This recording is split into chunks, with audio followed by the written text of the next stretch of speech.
Most people have success backwards. They think they need to have things, to do things, so that they can be successful. I hear this all the time. If I have the right job title, if I'm in the right company, it has to be McKinsey. If I have the right salary, then I'll have the credibility. Then I can do those things. I heard that a lot in the Marine Corps. Once I become a corporal or a sergeant, once I become a first lieutenant or a captain, then I can finally have the credibility, the authority to do this.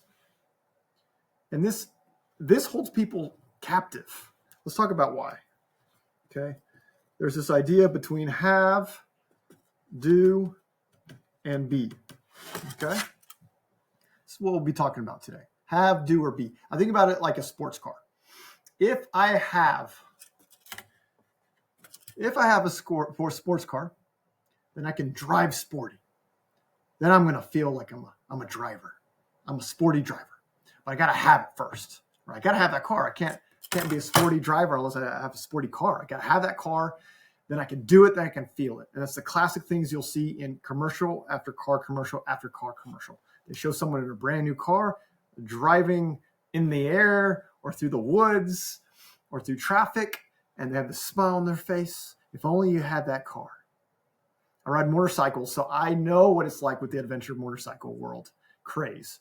They show videos of Ewan McGregor going cross country, going through Asia and Africa on these big, gigantic, expensive BMWs. And then you're like, if I had that bike, then I could do those things. Then I would be a real adventure rider.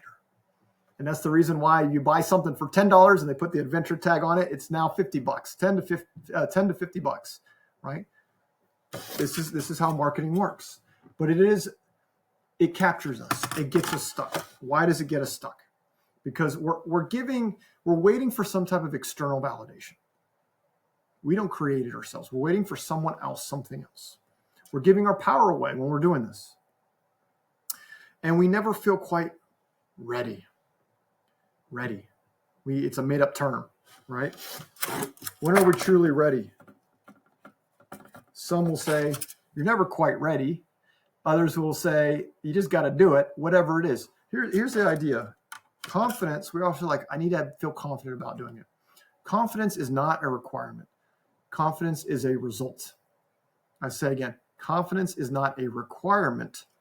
It is a result of you doing it and doing it and doing it. Okay. So this is where we need to change this. It keeps us captured a lot of time. Right? We need to switch it. Okay, I'm going to just write it below. We need to be so that we can do, so then we can have. Okay? So the top one was the first one. We need to be the person you want to become, to do the actions that person would be taking, and then through natural occurrence, have the results that naturally follow. Let's give some examples here. Leadership. It's a great one. It's one that's close to my heart.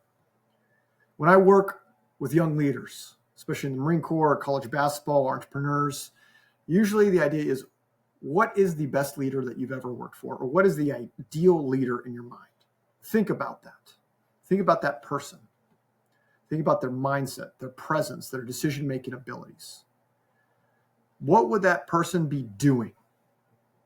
How do they show up? How do they speak? How do they make decisions?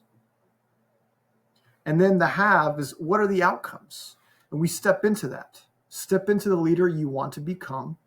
Do those actions and the results speak for themselves. Confidence is the same thing.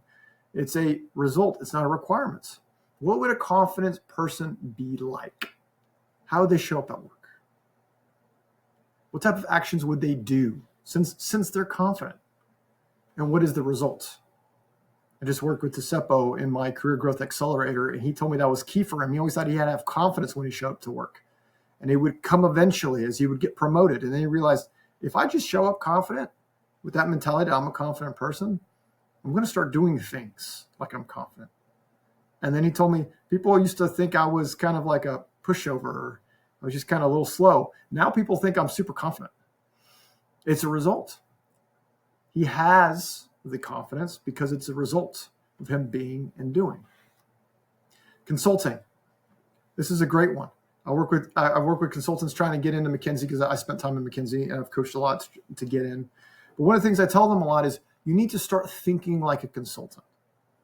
You hear of a challenge at work or in school, you start seeing billboards, you see a local shop in the corner of the street, you start thinking, what would a consultant do right now, right? If I'm a consultant, what type of problem solving can I do to help them? And you start to think and you start to analyze, you start creating frameworks.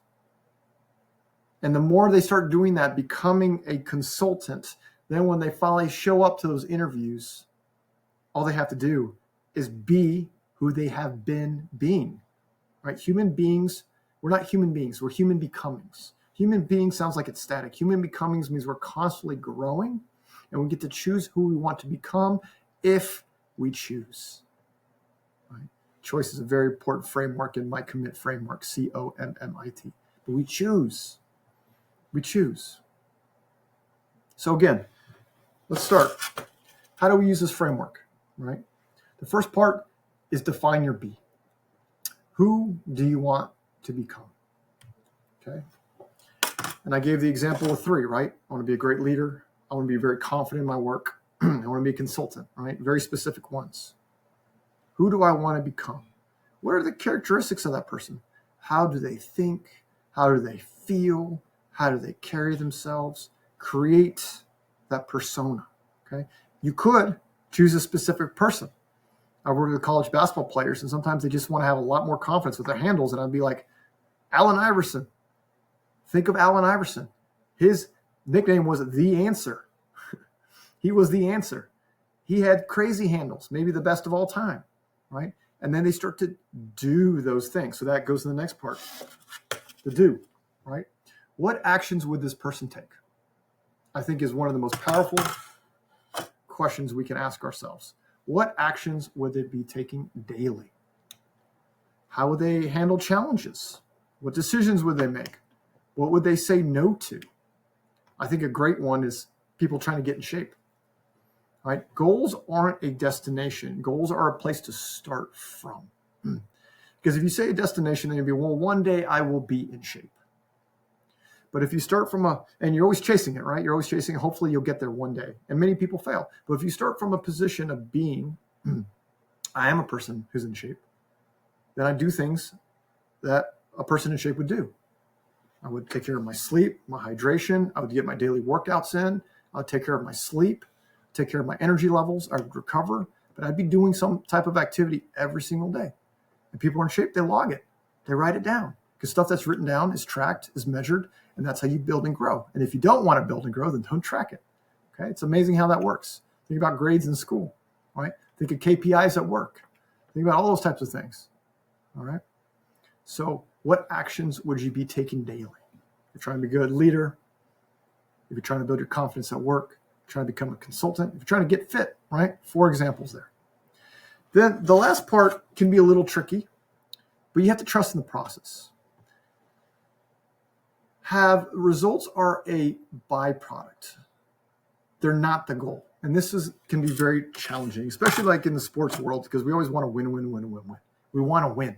And some coaches and some players take to the extremes, where that's cheating for coaching and recruiting, or that's taking supplements that are illegal, right, in athletics. Some people are just tries to rush it. They're so focused on the results because winning pays. I get it. But with this framework in mind, we have to remember that results are a byproduct. If you have the right process, the results will speak for themselves. Okay. So focus on identity and actions, not outcomes. Focus on the thing you can control, identity and actions, and not outcomes. Right? Classic thing I would say with my basketball team. I want you to take a good shot. If at the end of the day, we're down by 2 points and you shoot a 3-pointer and it's a good shot, I will be happy. I can't control if you make it or you'll miss it. But if you take the right shot, that's all I can control, especially if I know you put in the work and the effort all off season, all during season, and you know it's the right shot.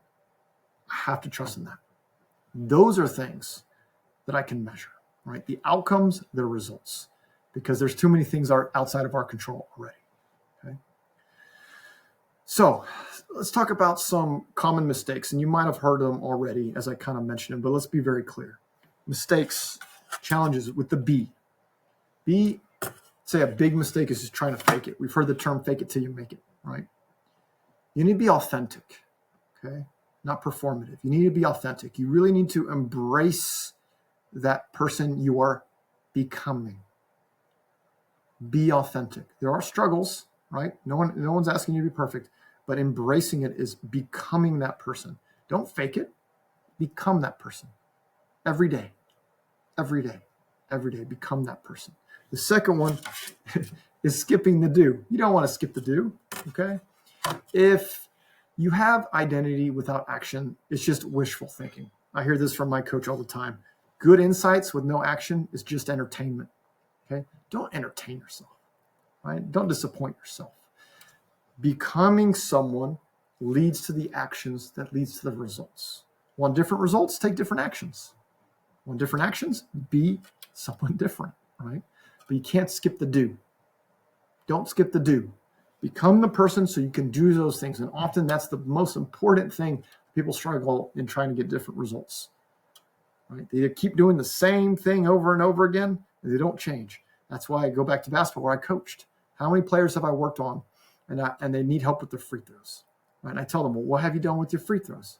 Well, I used to shoot. I try to make 20 a day before I leave the gym. I try to leave 50 a day. I try to leave 100, make 100 before I leave the gym.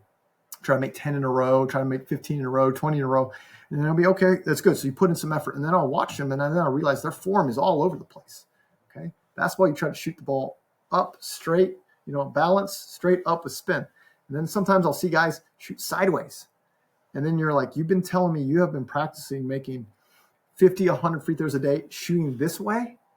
And then you curve this way. And so we got actions going this way. It's like, oh, you need another coach so they can observe you and help you see the things that you couldn't see for yourself.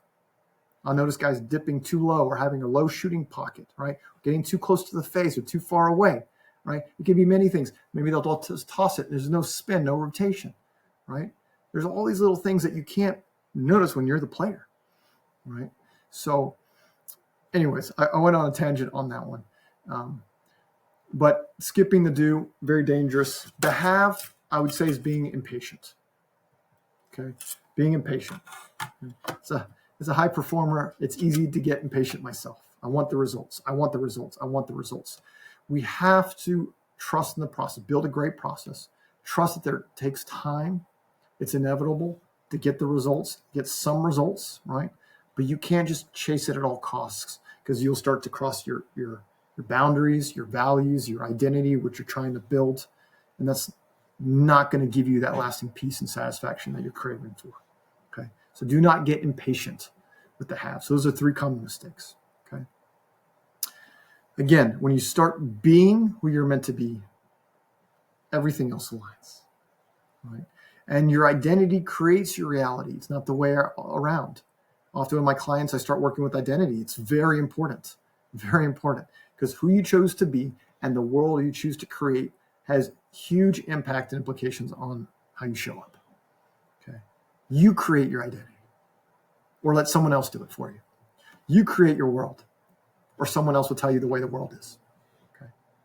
So hopefully this is helpful for you. I enjoy working with my clients from different backgrounds. Yes, I have a background in the Marine Corps. I was a consultant at McKinsey & Company. I built a space hardware startup. I've coached college basketball. I like working with people from those backgrounds, but I like working with others that are just really hungry for growth. I do have a career growth accelerator that's starting here at the end of September here in 2025. I'm doing things with veterans. I love to serve, and hopefully this has been helpful to you, and I'd love to hear from you. So thank you.